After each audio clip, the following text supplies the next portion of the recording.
How you doing, dude? What's going on, you guys? So happy to be here, man. Busy as ever, but keeping it metal to the bone, man. Awesome, awesome. Right now, we're currently touring with Soulfly. Were you not? Yes, we are taking a little break. Max is on the road right now doing Go Ahead and Die. And I went and saw the tour earlier this year, and super sick, man. Him and his son Igor are out making some noise right now. And so while he's doing that, we are kind of taking a break, but we are about to get busy here in the next couple of, I would just say like in the next month or so. We'll be getting things rolling, and we got a couple of gigs coming up in May, man. So stoked. We're ready to get back at it. Awesome. That's killer, dude. And Mike, you've had a pretty storied career. You played a lot of music with a lot of different bands. And how do you approach when you join a project? Like, what's your mindset when you get the call to do something like that? Oh man, just like the actor, let's say Nicolas Cage or Jim Carrey, who they get hired for a movie, like they just really take on that role and they become that role, for the period of time. And when I get a call or get asked to come perform with some guys, I on my end always want to bring my A game and bring that Texas fire, man. So I really spend time delving into the material that is faced upon me, and just play it as best I can, because like I said, when I come out and jam, I just want to be, on top of my game. Just don't want to, come out half-assing anything. Just want to come out swinging, man. So whenever I get that call, that's pretty much how I do it. I just kind of take in the set of songs, start getting in that rotation, and just start working on the material, and eating and breathing it every day until it's time, man. Totally, dude. And I've done some hired gun work before, and it's a challenge to even if the music's maybe the most not the most technical thing, but to just kind of switch gears and put yourself in a position where you want to do your best. It's tough to just to get out of your comfort zone or do stuff that's different. So that's commendable, man. And out of all the projects that you've been a part of, what was the one you think was the most exciting for you to play in? Man, that's a hard question. Great question. I would answer that in the best way I can and say that each individual project is always special to me. It's always networking with friends and jamming and getting in that moment. So jam, going all the way back to like MOD and jamming with Billy Milano, that was like the foundation of where I'm at today. That was super special to me because that was the beginning of that next level. Then jamming with Philip Anselmo, was a whole other ball game. And we're still jamming, we're just on a long break right now. Philip is busy with Pantera, and I am much loving jamming with Max Cavalera and Soulfly. So, when the time is right, we'll get back in the saddle again and make some illegals music, man. But that was always a special thing. It's an absolute dream come true to be jamming in Soulfly, man. I mean, how just going back to the Pantera Sepultura days or the Pantera Soulfly tour back in the early 2000s. It's just a dream come true to be jamming with such phenomenal legends as Phil and Max, man. And so jamming with Max is and him playing guitar and me playing guitar, and we're standing next to each other. It's a trip. And I tell Max, I'm like, man, I love those little vibes and little moments that we lock in certain little notes, man. It's very special to me. And lately, I've also been jamming with some dudes out of the Bay Area. It's called the Bay Area Intertrashional, and it's like a super group of Bay Area dudes. And they needed a guy, and I'm a Texas cat, so to be able to get the call and be involved with such a awesome group of dudes, man, a brotherhood, I could say, man, of Bay Area guys, and a bunch of cool cats, and that is super special to me too, because it was something new to me, and it still is, and it's just an evolving door of metal madness, man. So it's everything is pretty special. I love it. I love the jam, and to be able to jam with all these amazing musicians is just a dream come true. Oh, that's awesome, dude. And like you said, to be able to, lock in with Max and jam with Phil and be a part of the Intertrashional, like that's really cool. And I actually saw you guys play in Cremona, Italy. I was touring with Possessed, and it was really cool to watch you guys play. And you did a great job, dude. You killed those songs, and it was really cool to watch you guys play. It sounded good. Max is out there better than ever, kicking ass, and it was really rad, dude. Awesome, man. That was an awesome show. That was a Oh, okay. So you were with Possessed. I talked to you. I talked to Yeah, you. Yeah. We talked before they went on. I remember hanging out backstage. yeah, totally, man. Yes, that's super cool. Good to see you again. That I totally remember. Yeah, that was an awesome gig. That even Possessed, they were on fire that night. And then Carcass, Soulfly, that was an awesome gig. But Soulfly, man, it's to go up and play, like I said, to play those songs, and just to bring my flavor of hot sauce to the table. It's super sick, man, and I totally enjoy every moment. Yeah, it was really cool, and to watch you guys play some of the older Sepultura songs. I think you guys played like a melody or a medley of a couple of them, which was really rad, dude. I mean, I'm a huge Sepultura fan, and those albums are classic, man. Oh, totally. I still jam those songs, often. That early Sepultura is, you know, a staple, I should say, a staple in the metal world, man. Those albums those stand the test of time. Those ripping riffs, man. Oh, totally, dude. And let's talk about Flesh Hoarder. What's is Flesh Hoarder have any plans for this year? Yes, we are about to go on tour. It's a little 3-day run, but it'll be the first shows for me back on stage this year.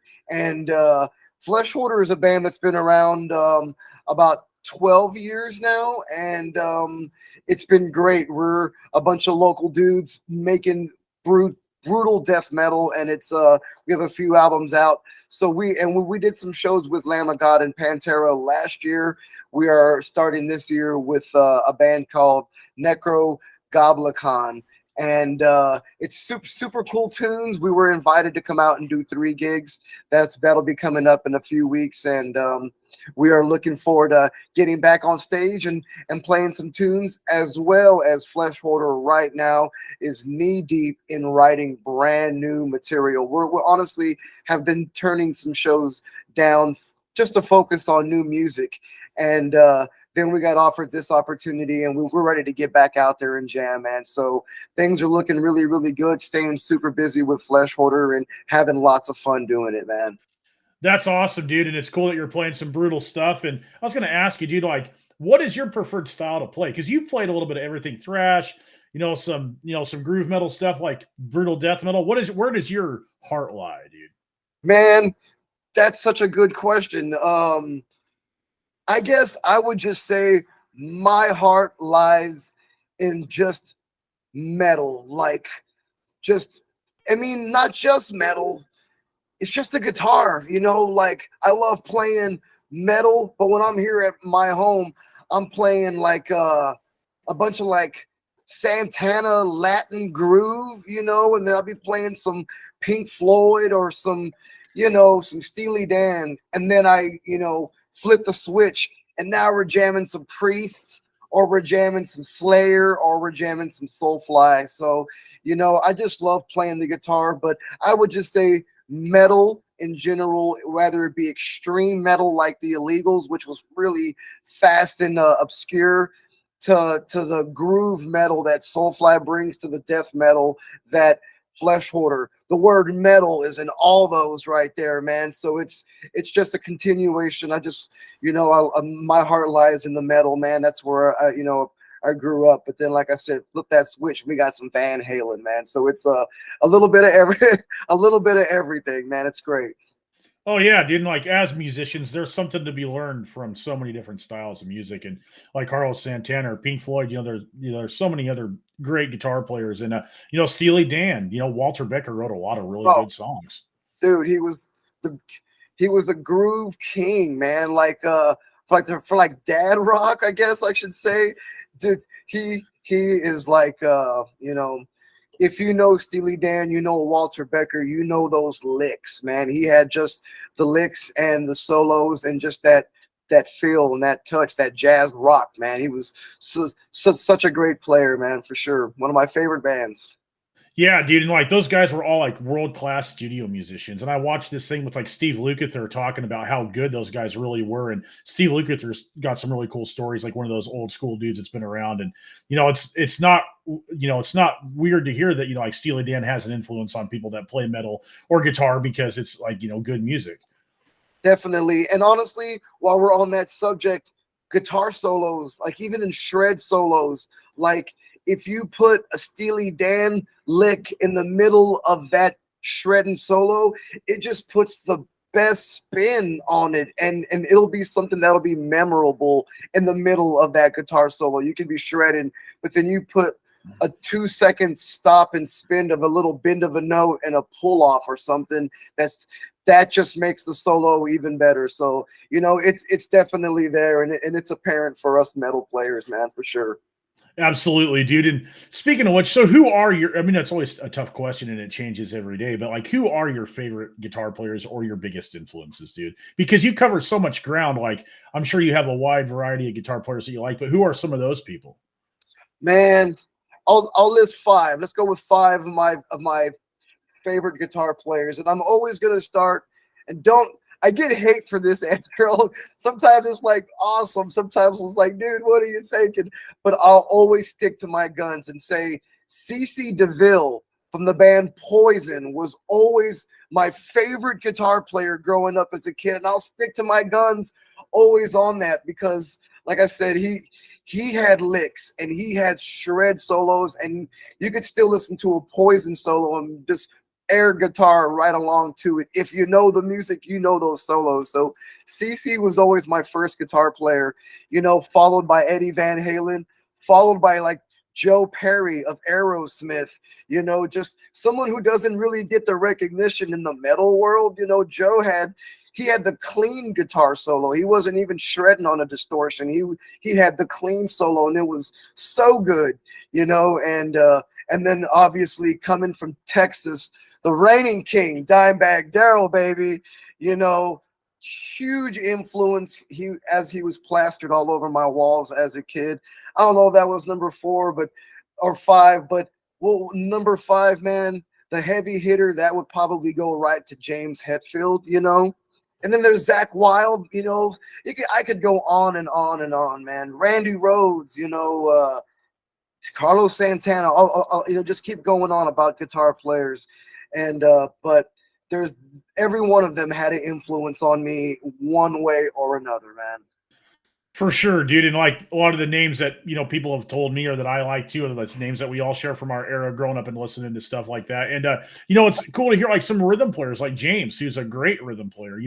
If you don't have good rhythm skills, you don't have shit, in my opinion. Like you have to be able to lock in and pick the notes absolutely to a click all day long. And it's cool to hear that kind of stuff. And if you asked, I'm sure if I asked you tomorrow, you'd give me five different names. But what about Dimebag to you is what drew you in, that drawed you in? Like, what was his contribution? Man, these are good questions. Without even thinking about it, his friendliness, without even holding the guitar, just him giving you his heart right out the bat. He just had that positive vibe that I personally, still try to bring to this day. I just want to bring a ray of some sort of sunlight or sunshine to the table. And I get that from Dimebag all the way, because he was just always smiling, in the mood, had the time to say, what's up, what's going on, and then he put that guitar on, and it was like he would say, he'd light it right up, and he would play with his heart and his soul.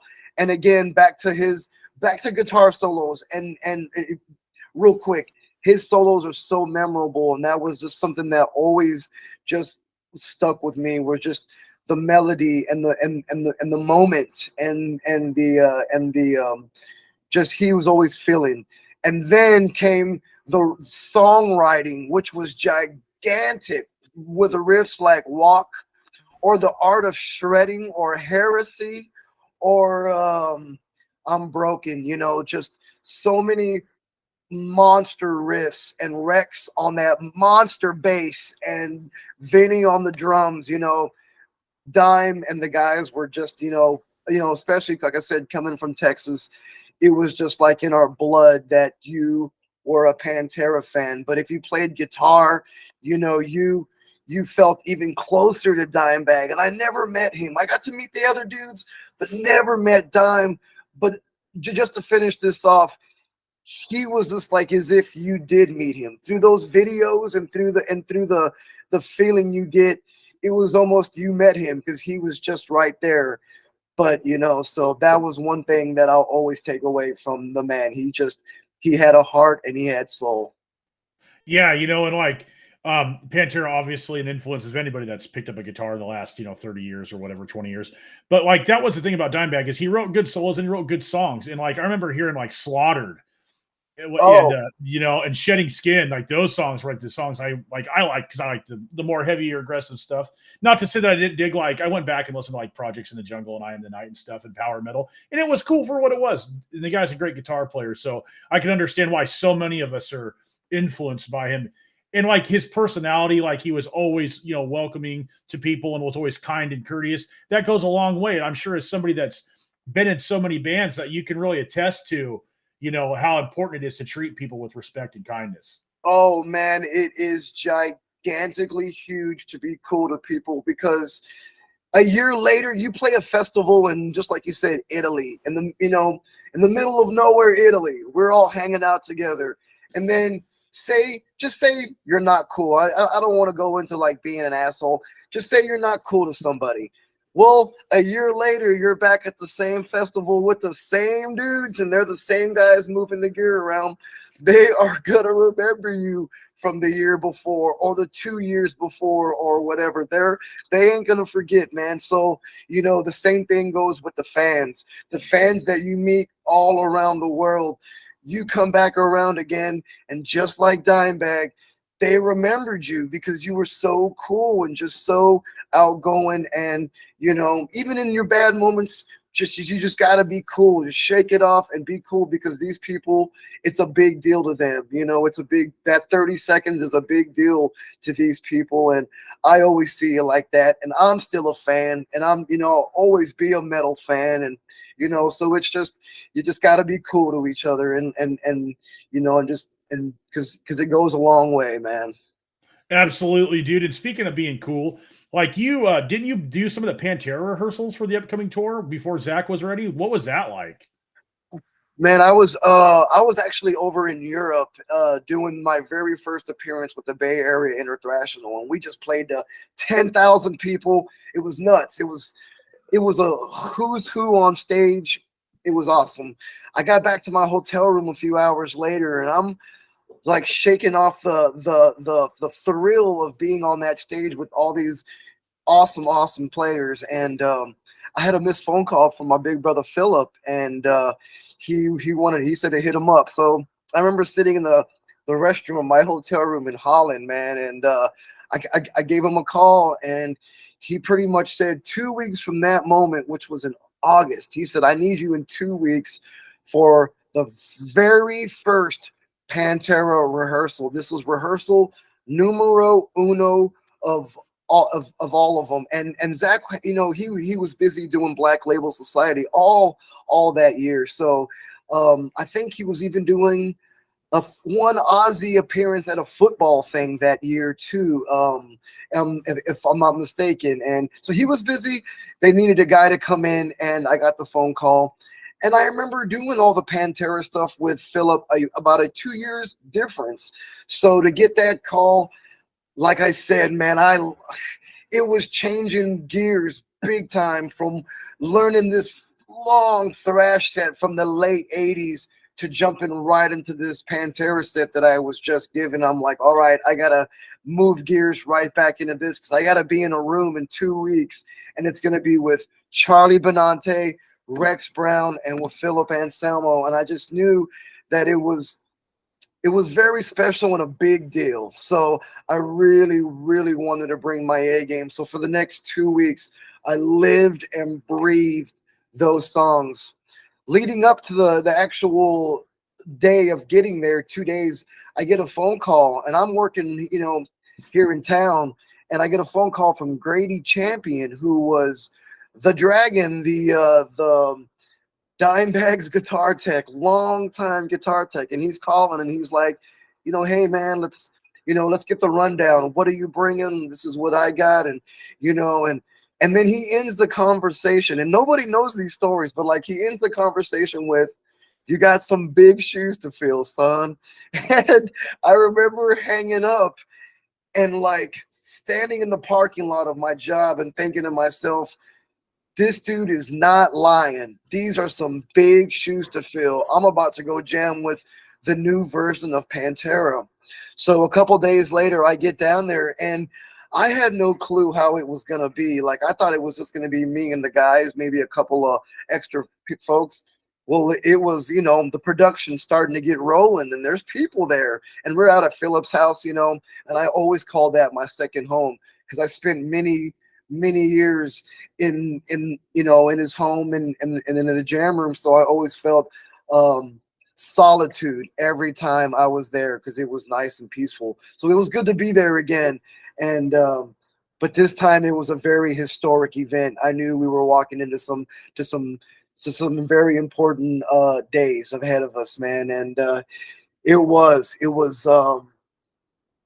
got there first. Besides Philip, I got there first. And then Charlie walked in the room a couple days later. And I remember sitting there by my little rig, and his drum set was set up already for 2 days. And it was huge. It was a massive drum set. It was like, look at this drum set. This is crazy. And his tech was there. My brother Abel, shout out to my brother Abel, and setting up Charlie's kit. And then Charlie got there, and I just remember just me just tripping out. Like, this dude's like, just like they say, metal gods. To me, this was one of the thunder, bringing the thunder for many years. SOD, Anthrax. And here he is with Pantera, man, walking into the room, and such a cool cat. And then and then we jammed, I believe a day or so, and then in walked Rex. And when I saw Rex in the room, it was real. It was like, this is really happening. And I say it to this day, I've jammed with a lot of bass players, a lot of amazing bass players. But the bass tone, I'm speaking from my heart when I say this, the bass tone that drizzled across that room inside that 15 feet was the heaviest bass tone I've ever heard in my life. And I even remember Charlie just feeling it. We were feeling it in our guts. That bass, I had to turn up because he was just monster bass tone. And then Philip, man, on top of his game with his vocals, he, with the Illegals doing our thing, he was in top mode, and he still is. And so we jammed 9 days, man, and everything was recorded. Everything was tracked upstairs in our studio. We had some very important people coming in and out of the studio watching, having Doc McGee's brother. Doc McGee's a legendary, legendary manager. He's in the movies. His younger brother, Scott McGee, my brother Scott, was in the house, and I was just like, this is crazy. These are, this is some cool folks, man. And just getting to meet everybody was a great experience. And I walked away from that 9 days, and I was just like on cloud 9 driving home, and just being a part of that I knew Zakk was coming into it. I knew that was his role. It was all an understanding. But to be the guy to get the phone call and to be the guy who was in that room for rehearsal number one was just was was just something, man, was something else. It was very something very important to me, and I'll always cherish that with with me forever. And I had a great time. And while I'm on that subject, real quick, 5 or 6 days ago, I was going through my GoPro and I totally forgot that I filmed some of that on my own. And I found footage of song number one. This was the first song that we played when we all four got in the room and we hit play for the first time. I got the video of that performance, and I'm going to be sharing that real soon. And I want the world to see this because I watched it. I watched it like 5 times the other day in a row, and it's just mind-boggling to see us grooving together. But it's going to be shared real soon, and I can't wait for everybody to see it. I'll end right there, but I'll just say it was a trip to be there, and I thank the metal lords above for allowing me to be a part of that historic moment in time. Wow, that is really freaking cool, dude. And thanks for sharing that information. Like, I was going to ask if we were ever going to see or hear any of that stuff. And I mean, how, just like on the surface level, like, how cool that is just to be a part of it, dude. That's huge. That's like the stuff that when you're a kid that you dream about, dude. That's so cool. And to be a part of something like that, man, that's rad. And I mean, what an honor too. You know what I mean? That's huge, dude. And let's talk about we could talk about the Pantera stuff all day long, but let's talk about the Intertrashional. What's that all about? Because I think I saw that you guys played at NAMM this year, didn't you? No, that would be the Metal Allegiance. Yes, it's a bunch of our friends. Some of the guys, and they do that thing right there. Our thing is the Bay Area Intertrashional. It's put together by my friend Craig LaCicero from Forbidden, and he needed a guy a couple years ago, and it's with Chris Contos, Mark from Forbidden, Machine Head. It's amazing, solid drummer, man. Mark Hernandez, Harold Oman from DRI, just a legend in the Bay Area, taking all the old school photos. It's just a Matt Camacho. I can just go on and on. It's just a bunch of awesome. Phil Dimmel, Ted Aguilar, Rob Cavastani, Mark from Death Angel, Will Carroll from Death Angel, Randy from Lamb of God, John from Lamb of God. We were just all out there a couple years ago, and we all got to be a part of the very first Bay Area Intertrashional. The cool thing about it was, I believe, 12 or 14 songs for the first appearance. And I was the only guitar player who played the entire set. And everybody was coming in and out, but they asked me to learn the whole set. So I stayed up there and never left that stage, jamming Metallica with Randy from Lamb of God, and it was just lightning up there. We were on fire. It was great.